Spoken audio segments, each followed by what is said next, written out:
Well, we are now live. Welcome everyone. This is Lowell Ann, host of the Mastermind Hangout called Being Your Own CEO.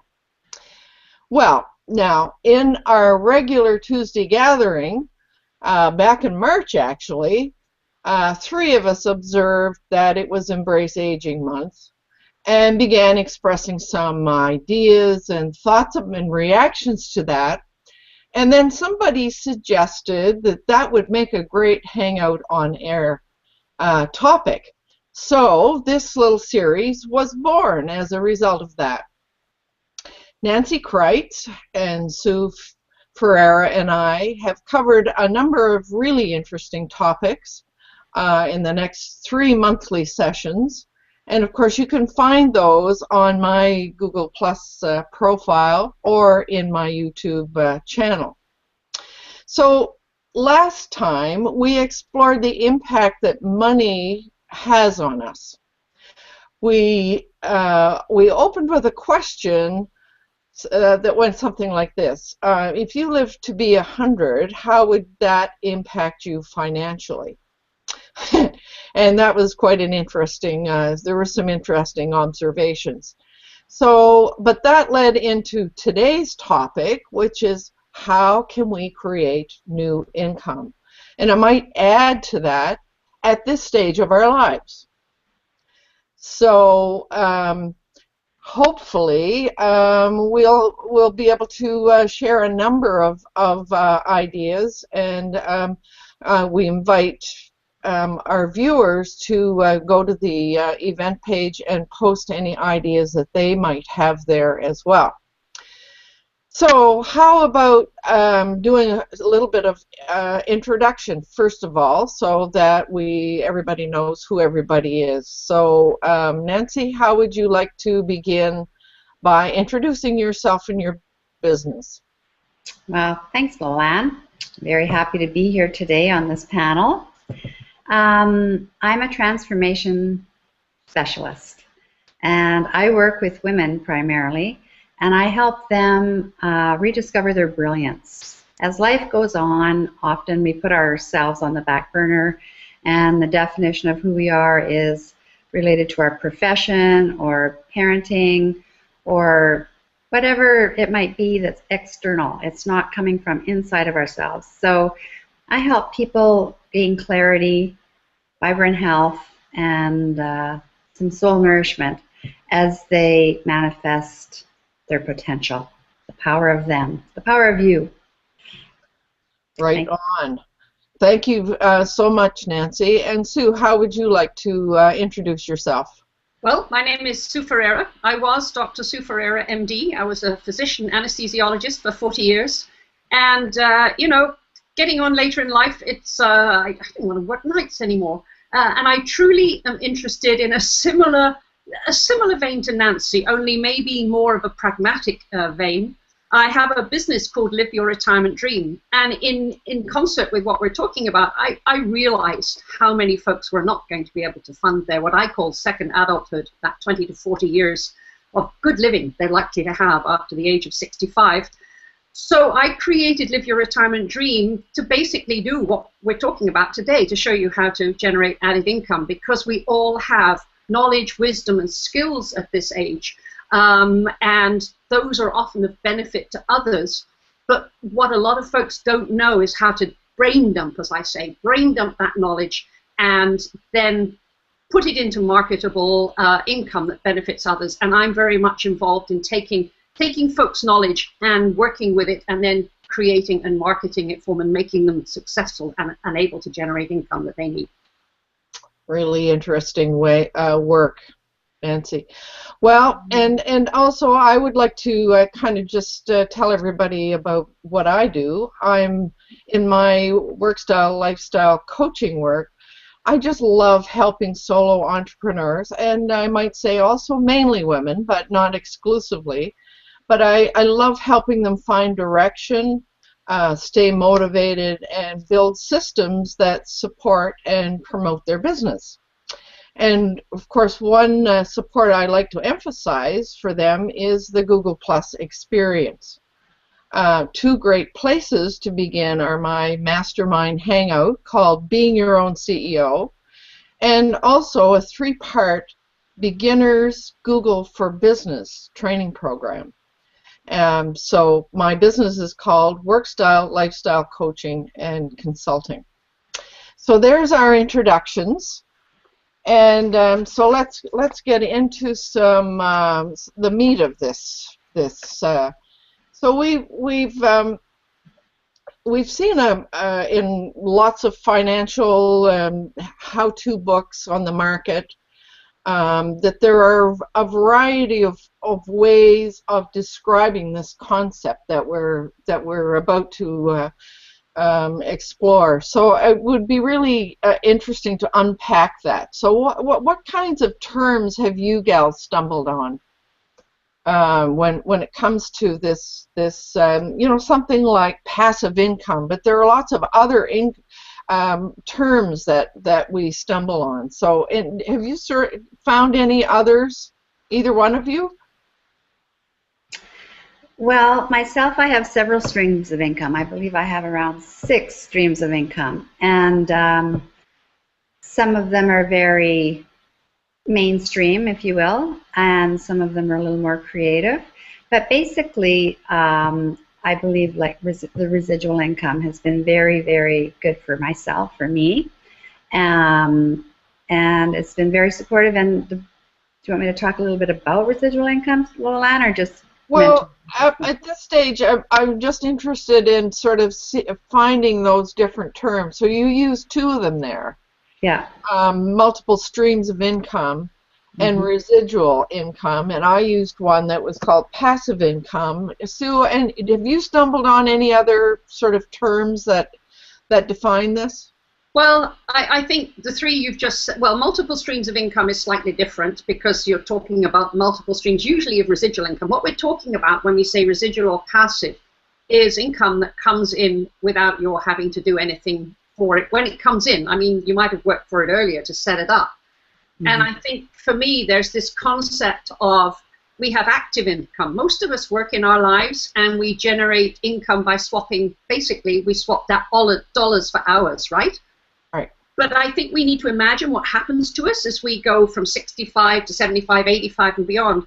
We want to try and take that active income that we've generated forever and slowly turn that into passive income. So because we are going to get older, we've got to face it, and we aren't going to want to do so much. So we absolutely tailor off the active income, but at the same time converting it into a form of passive income that comes in and we don't have to work for it. So I mean, the thing that's all bandied about by marketers is you go to sleep and you wake up and you've got another few $100s in your bank account the next morning while you sleep. I mean, it's a beautiful, attractive idea, and it's actually very attainable. So it's this idea of switching from swapping dollars for hours into taking your knowledge, and you've still got the wisdom, but you've managed to transform it into a way of having those no more dollars for hours, but the income still comes in as passive income or residual income. Right. So I remembered hearing you say at one time something like autopilot income. That was another term I heard you use. Yeah, that's right. I did. Yeah, yeah, that's right. Yeah, on autopilot. That's right. So we've got residual, we've got passive, we've got autopilot. Yeah, what else? Like there's three ones which are all basically the same thing. Yeah. Well, and one of the you pointed up that it was really that you need to spend some time and energy and sometimes money up front. Absolutely. That is going to pay off later on, and not that I mean I think that online sometimes you see people saying, well, you know, it's totally passive, that you don't ever have to do anything again, and for me I find that's kind of unrealistic. Yeah. But the important piece that I've discovered is how important, like, your day-to-day, your earlier career, your day-to-day, when as you said, Sue, where you're swapping hours for dollars or whatever, you don't have a whole lot of flexibility. And there are pressures, pressures, pressures. And that's the one thing that I like about what's happening in my life now is that there's built-in flexibility in terms of when I do it, how many hours at a time I do it. It doesn't mean that I don't need to do the work, or that I don't need to devote time and energy and money to it, but I have a lot more choice around when and how I do it. Yeah. So it strikes me that that the flexibility piece is kind of the key thing there. I don't know how you feel about that, but and then of course the other piece, and I think Nancy, you mentioned that the other day, is how important it is that we be using our own creativity. Mm-hmm. And I also would like to add to that open-mindedness. Like we just spoke about that before we came on air. Open-mindedness is really essential. Mm-hmm. And that comes, of course, with the creativity, being open to new ways, looking at things in new ways, perhaps taking a little bit of a risk, maybe not so much financially, but maybe in time investment, stepping into something and just seeing where it takes you. But I do believe that your state of mind is huge. And if you're open and excited and you do have that belief, then things just start to fall into place, in my experience and what I've observed. And I'd like to just speak a little bit about the residual income or the passive income. Myself, I'm in a very successful, it's an MLM, and I began... Stop for a second, Nancy, and translate MLM. Okay, it's multi-level marketing or direct sales. So it's belly to belly. It's one-on-one. You meet a person, you have a product that you believe in. And myself, it's a health-related product because I'm being a holistic nutritionist. And you share the product with a person. They get on board. Perhaps they join my organization. I work with them. This is the initial stages. So like 13 years ago when I began, became associated with the company I'm with, I did a lot of work. I spoke to a lot of people. I gave a lot of talks, a lot of presentations, and I worked with my team. I built a team. So the idea there is that you do have a team, and they're strong, and they feel supported, and they continue to build their team, and then it all runs up. It's not a pyramid. It's completely legal, and it's a beautiful model. And now, after 13 years, I don't feel the need to be so active in like finding partners or all of that base work. Other people continue to do that, but what I do is I like to say I blow on my business every week just to keep my finger on the pulse and keep people awake and enthusiastic. So I do a weekly call, Prosperity Through Community, I call it. And we sit down for an hour together over the phone, and it's like keeping it warm. Keeping it warm, yeah. So it is residual, and I can certainly give an hour. Very, very gratefully. I'm so grateful for this income. And when I'll just throw in, I did have a health crisis 4 years ago. Was unable to work for a couple of years, and at that time, that I received a check every single week without having to. At that point, I was not on those weekly calls.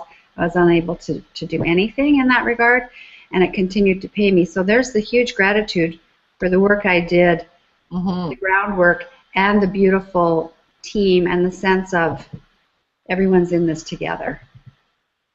So there's how I feel about residual income. But again, being open-minded is essential, even to just step into that and to believe. So that points up to the value of this kind of work. Can you think of any other values? Like I've pointed up the flexibility. You've pointed up the fact that it sort of carries on and doesn't require a whole lot. But what else? Sue? What about you? Do you see any further values that in this kind of passive residual autopilot kind of income? Well, I think it's huge. And I really love what Nancy was just saying, because you can get into multi-level marketing quickly. But there's so many different models, and we could actually do this for hours on end, going through different ways of generating income. Like, if you can't do it, well, come and see us, because I know you can. But I think one of the other things that's huge is you transition from those many years of profession or an occupation, and you look at your bonus years, which we're having in that second adulthood. I think there's and I know this because I coaching, and I kind of downplayed the passion side of it, but Nancy is absolutely right that you've got to have a drive and a passion to do this. But so many folks want to make their life mean something. They get to the stage at the end of that, they want a meaning to their life, they want to really examine who they are, and they also want to leave a legacy. And I think those are huge emotional things that comes out of this. And if you can use that emotion and that knowledge, and they want to give back, and it's giving back that brings the emotional satisfaction. Wow, giving back. Yeah, I think it's huge. You want to give back, and you've got all this wisdom and your knowledge and skills. And so I think there is a huge psychological component to creating this kind of income. Great, it'll give you income, but it also gives you yourself. I'd like to just add one thing, Sue. You're absolutely right on the money with that. And it's also important, I think, as we do step out of the active role, and I was a teacher for years and years and years. So it's about also, I think, when you make a choice to build a residual income, for myself, and I would hope for others, it's important to be involved in something that's helping other people. Yep. That you are giving back. You're Yep. providing a benefit to Yep. others to help them improve their lives, either financially or, in my case, with their health and their finances and their lifestyle. But you're right, that's right on. I absolutely agree. If it's not benefiting others, it's kind of one of those basic human kind of features that you get satisfaction. You don't do it because it gives you satisfaction, but by benefiting others, it comes back to you. I mean, it's that lovely thing. If you don't give, you don't get. Yeah. Someone recently, I was interesting. I was talking about this with a friend just this week, and they do a lot of psychological counseling. And often, if someone comes in very depressed, their question to them during the interview is, "What are you doing for the community?"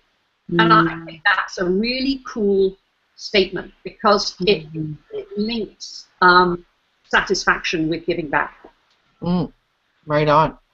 So there are those kind of soft things. I'm going to point up something a little bit more on the hard side. One of the things that I've noticed is that often a lot of the possibilities in this realm of this type of business is that often they don't require a huge upfront investment. Some of the network marketing companies that I've become aware of, I mean, you can get into business for $100. You know, and receive a whole lot of business training and support and all kinds of things. So there are lots of advantages to some of this. So that's, I mean, often I think the average person who's worked for another organization or government or whatever, they don't realize, they think that it costs a whole lot to go into business, and it really doesn't. Yeah. And I think you're right, Lowell, and the multi-level marketing is perfect for that. And there's another area that I think that folks may be not so aware of, because, I mean, I'm interested in, I mean, my real focus is taking people's talent and skills and creating programs and a business for them with those. But you can actually do this on a very different scale. I don't know how many of you know programs, websites. There's lots of them, like Odesk or Elance, where people post their talents and other folks come in and post jobs that they want done. And it doesn't matter whether it's art design or web design or writing or teaching. If you've got something that you know you're good at, and we all do, because I mean, if you get 65 and you've got no talents, well, I mean, where have you been?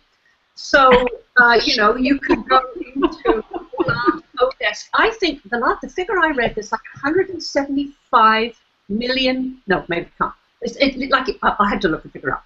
Can't give wrong figures, but there's a massive amount of money available for folks to do little jobs.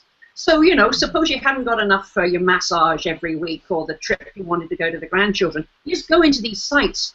You bid for the jobs, you get the job, you get $500, $1,000, you're out, and you can do it whenever you want. That's another area where you can go in without any setup fees and generate what you want when you want. Yep. There's Google has a site as well. I'm trying to think what it's called, but it'll come to me in a minute. But you can put yourself on there and receive payment automatically through Google Wallet, etc. So there are lots of ways. So I mean, there are lots of many advantages to us in this kind of stage of our lives. The soft and the hard skills, and the soft and the hard benefits. So, what do you think is a good time to start? I mean, if you were thinking about your retirement, quote, whatever that, or whatever term you want to use, when's a good time to start this? Well, ideally, the earlier the better. But at the same time, how, you know, are we thinking ahead? I'll be honest. When I became involved with the MLM I'm in, I wasn't thinking ahead really. I just thought, hey, this sounds like I love the products. It was like, I'll give it a try. I had no expectation actually as to where it would go. So now I counsel people like in their, you know, I'd say in your 50s, earlier of course, but in your 50s where you still have the push, not saying we don't have the push at our age, but when you're really, you know, we've talked about this before in our talks, like there's sort of that upward swing, you know, in life, when you're having babies, like you're really there, and then, you know, you just sort of want to coast a little bit and reap the benefits of all the years that we have been giving, and still give, but in a different way. That's my feeling. You know, I can't help but think of a client, a former client of mine who was working for government, was pretty close to maybe 5-10 years away from retirement, feeling very discouraged, very burnt out, very not happy in her job, and yet feeling somewhat trapped.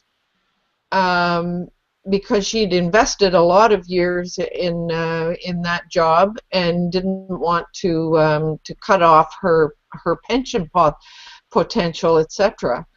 So as we worked together, I discovered that if I could get her to begin to think about what she was going to do when she did retire, and start planning for it now, and that might have meant taking some courses or learning some new skills in and around business, etc., etc. And eventually she got involved in a network marketing organization, and it gave her a whole new lease on life, including her current job. Because all of a sudden she started to see things from a whole different angle, and then began to achieve some really real successes in her job as well as her job on the side, or her business on the side, and she just became a different person. So to my mind, often I think what happens is people say, oh, well, I don't have time, I'll do that once I retire. And my message would be, don't wait. The minute you start learning, start growing, start expanding, start exploring, is the best medicine you could ever have for burnout and discouragement in your current job. So Yeah, a lot of personal development, personal growth comes yeah, along with yeah. that creativity and open-mindedness. Well, I'm going to quickly jump in there because it makes me laugh. We were just talking before we came on that I was on another hangout recently, and one of my quotes there is, inside every older person is a younger person who's saying, "Yikes, what happened?" And Yeah, I believe that's a real truth. And we were talking about when is the best time to start thinking about your retirement. And frankly, it's probably the day you graduate from high school. Yes. So, it's really, because, and that's a truth. I mean, it really, really is. And I'm actually trying to work with younger and younger folks to say, start putting in place the things you'll need now. Because, I mean, I'm almost quoting stats, but, if you look at the baby boomer generation, there's about 110 million baby boomers going through in the next 20 years who are going to go over the age of 65. And that's in the Western world. That's Canada, UK, US, Australia, and New Zealand. We already know, like over 80 million of them. In fact, the people I surveyed, it's 83% of them already know they don't have enough money to last through the second adulthood. So the sooner you start, the better. And I love the procrastinators thing. We also said, I've just recently put up a new opt-in video on my website, and one of the graphics I put in is, procrastinators unite tomorrow. And if you're one of those, you're never ever going to do it. So it's the action takers today that are going to basically, who are going to achieve a retirement dream. And the rest just, they're just going to get there. right. Okay, so we promised in our preamble on the site that we would explore some of the possibilities. We did a bit of a brainstorm, and so let's see if we can quickly run through some of those possibilities. So the first one that came up for me was the concept of royalties. So lots of upfront work, upfront talent, and that could be books that you've written, music that you've recorded, photography that you've put up, artwork that you've done, and even patterns. And so those are all things that you put all your energy into creating them. But then you put them out, and yes, you may need to do some work around marketing them, but there's that possibility of getting royalties. So that's one of them. And Sue, I'm going to ask you to kind of talk about electronic, because that's kind of where your business is. So where do you see all the possibilities within the electronic world? Oh, it's endless, not only if you have talents, but for me, if you do have the talents that you've just been talking about, you've got something that, I don't know how many folks realize when we talk about marketing it, I don't think a lot of folks still think of marketing within basically their own community or their own continent, but you can now market to, there's over 6 billion people online now, and you don't know if what you have could be picked up by someone in Kazakhstan or somewhere else totally. You're marketing to the world. But I think what folks don't realize is you can, I have an ebook out. You can ebook, your word can go out as a book on Amazon, bestseller, free. Magic word, free, right? You can podcast, free. What I do a lot of is video marketing. Video marketing is incredibly powerful. Now you can either learn to do how to put podcasts up for other people, do ebooks for other people, learn to do videos for other people, or you can basically use them to market yourself, because the new marketing is not marketing your business, it's marketing you. So there's, like I say, so there's what we're doing right now. Look, this is marketing, right? This is live casting, and it's free. So if you've got something, you don't, as you said, you don't need a massive input of funds. As long as you can get your head organized and your brain organized, you can. There's ebooks, there's Google Hangouts, there's podcasts. There may be there's a little bit of money involved in keeping a podcast channel. But if you get up on iTunes, free. There's so much. But I realized that there wasn't anyone who actually could take that technology to folks, and so that's my strength. But it's there. You can do it for very, very little input. Yeah, and don't forget affiliate marketing. Oh yeah, yeah, affiliate marketing. Yeah, that's huge too. We should just on affiliate marketing. Yeah. Right on. So another one that we talked about was real estate, and Nancy, I think it was you that sort of said, "Well, what about some of the things under real estate?" Can you remember what you suggested there?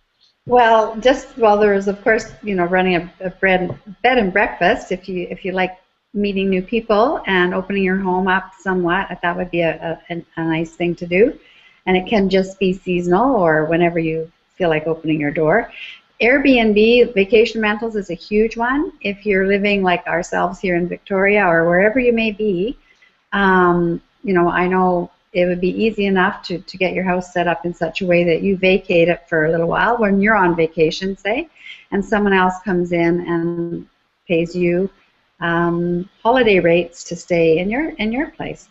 That's another way, and it's something we already have, so it doesn't require any investment financially.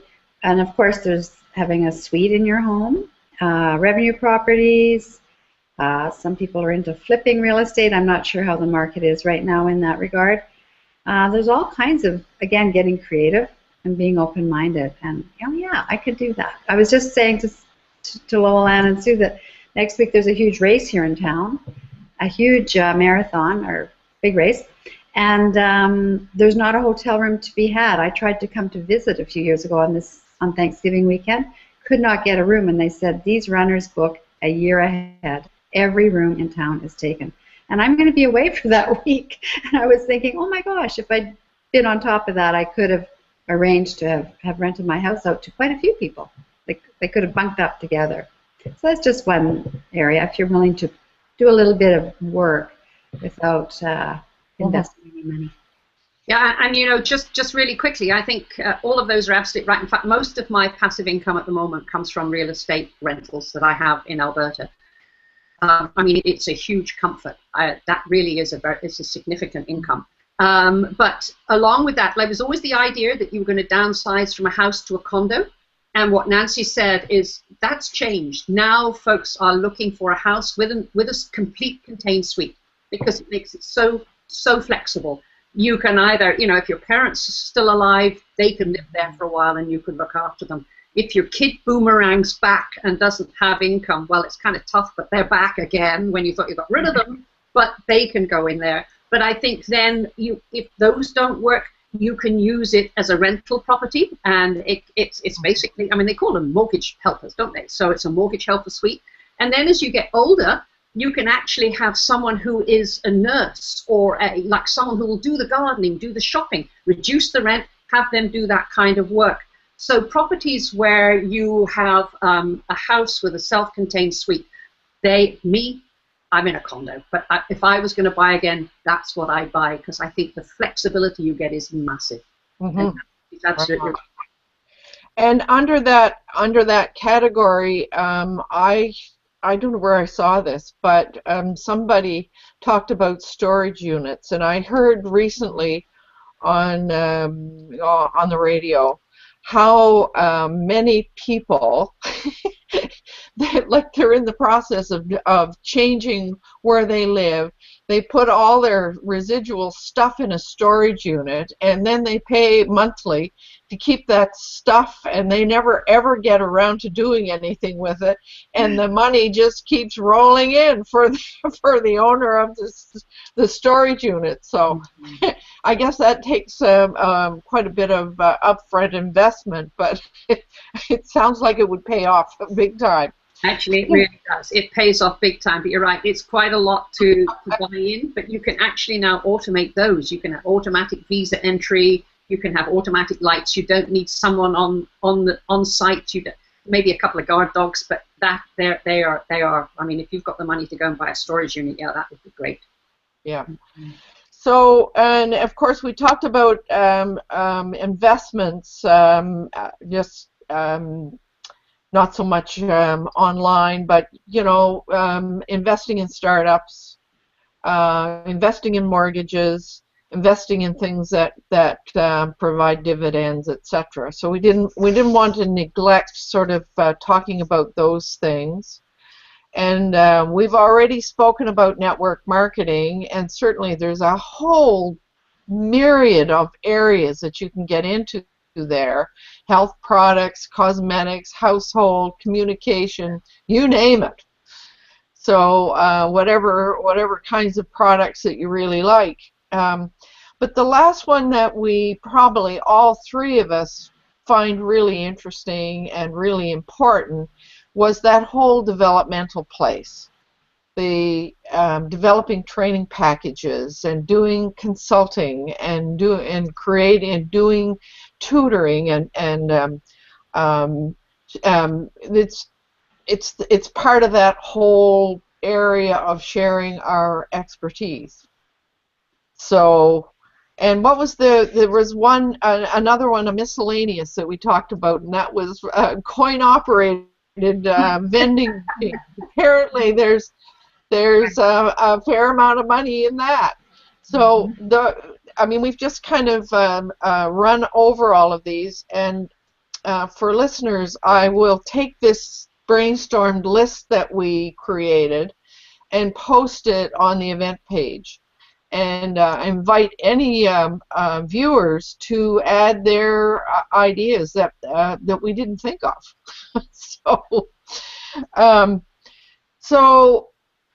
So we've shared some of those things, and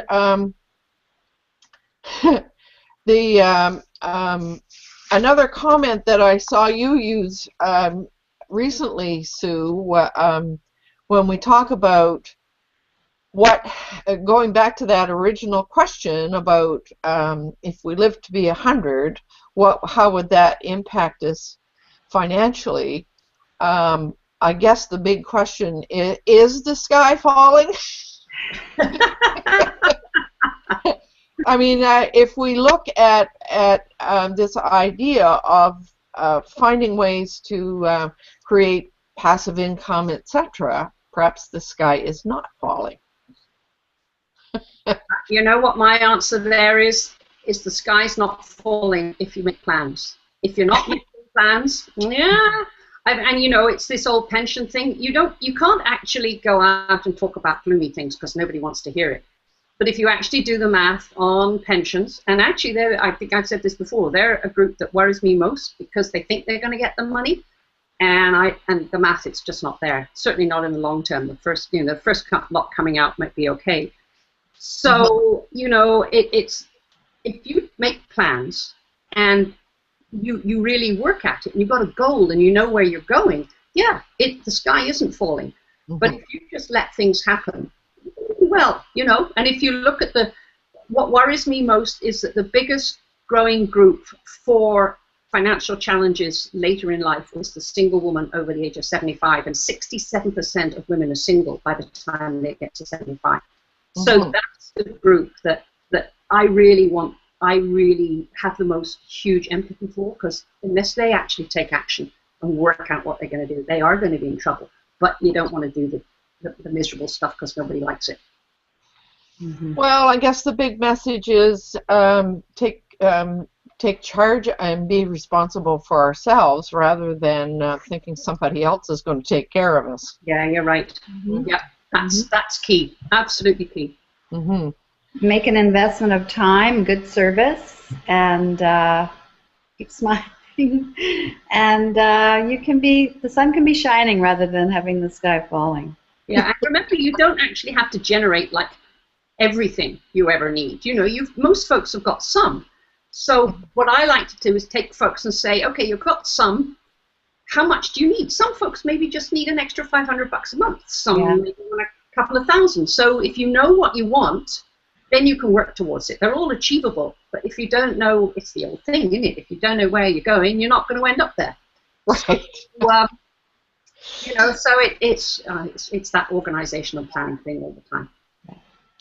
So I see we've gone a little bit over our our 30-minute goal that we had.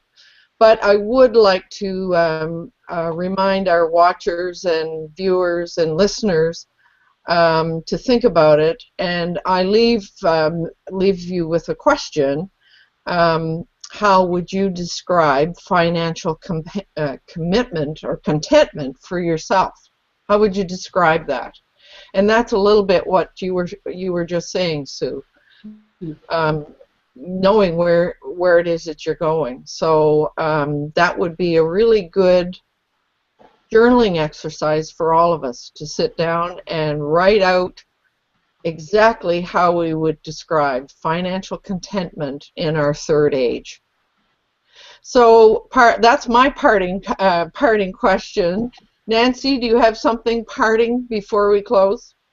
Well, I'd just like to encourage everyone to explore, to get clear on what it is they really need, and it's really what do we need is it as much as we thought, and choose something that's going to fill them with joy and purpose and passion, so they get up in the morning with, yay, I'm looking forward to my day. I'm going to be giving back in some way, contributing to myself and others, and just to have meaning, a meaningful, joyful life. Yeah, they've made.